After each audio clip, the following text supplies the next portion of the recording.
மிருதகாய் தான் வளர்ப்பு மகளை பார்த்து சொல்கிறார், இந்த மாதிரி தேசம் எல்லாம் அழிஞ்சிட்டு இருக்குது, இப்ப நம்முடைய ஜனங்களுக்கு ஒரு பெரிய உதவி தேவைப்படுது. சோ ஆனா இந்த உதவியை வேற யாருமே செய்ய முடியாது, ஆனா நீ தான் இந்த உதவியை செய்ய முடியும், நீ தான் வழக்காட முடியும். ஒருவேளை இந்த ராஜ மேன்மை ஆண்டவர் உனக்கு அதற்காகவே கத்தர் கொடுத்திருக்கலாமே, ஏன் நீ இப்படி செய்யல அப்படின்னு சொல்லி அந்த இடத்துல கேட்கிறாங்க.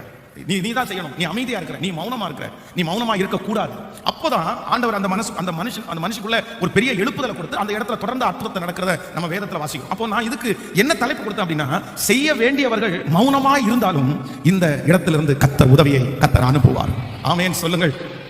ஹல்லேலூயா. கைகளை அசைத்து ஒரு ஹல்லேலூயா சொல்லுங்கள். அப்போ ஆண்டவருடைய பிள்ளைகளே, சில நேரத்திலே நமக்கு செய்ய வேண்டிய இடத்துல இருக்கிறவங்க ரொம்ப அமைதியா இருப்பாங்க. அவருடைய அமைதி நம்மளை கலங்க பண்ணும். அவங்க வாக்கு கொடுத்திருப்பாங்க, அவங்க உங்களுக்கு செய்கிறேன் என்று சொல்லி நீங்கள் அதை நம்பி நிறைய காரியத்தை நீங்க செஞ்சிருப்பீங்க, நீங்க நிறைய உதவிகளை அவர்களுக்கு செய்திருப்பீர்கள். அதை ஒரு பெரிய எதிர்பார்ப்போடு பல மாதங்களாக நீங்க வெயிட் பண்ணி காத்துட்டே இருப்பீங்க. ஆனா நான் நம்புறேன், அந்த இடத்துல இருந்து நீங்க நினைக்கிற அளவுக்கு பதில் இன்னும் வரவே இல்லை.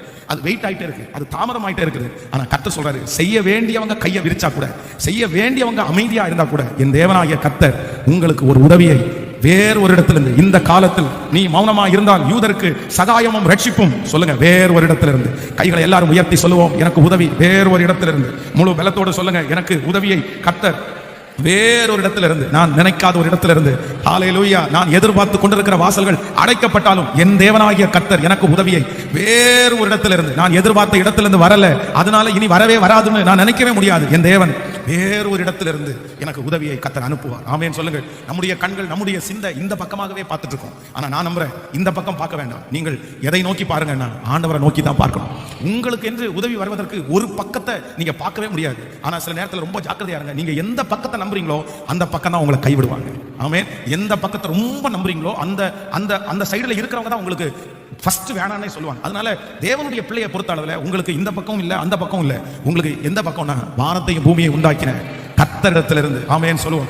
இந்த லோன் சாங்ஷன் ஆகுமா, அந்த லோன் சாங்ஷன் ஆகுமா அப்படின்னு நீங்க இங்கேயும் அங்கேயும் பண்ண வேண்டாம். ஆண்டவரே, உமக்கு சித்தமாக இருக்கிற வழிகள் ஏதாவது ஒண்ணு எனக்காக தரீங்க. நீங்க எதிர்பார்த்துட்டு இருக்கிற ஒரு காரியம் அப்படியே நீளமா போயிட்டே இருக்கு, வருஷ கணக்கா போயிட்டே இருக்கு, மாதமா போயிட்டு இருக்கு. இன்னைக்கு நம்பி, நாளைக்கு நம்பி, நாளானைக்கு நம்பி, அதை நம்பி ஏமாந்து போய் திரும்பி வரதை விட்டுட்டு கர்த்தருடைய பிள்ளைகள் அந்த வழியை கொஞ்சம் நிறுத்திட்டு, நான் நம்புறேன், ஆண்டவரே எனக்கு உங்களிடத்திலிருந்து உதவி வரட்டும்னு.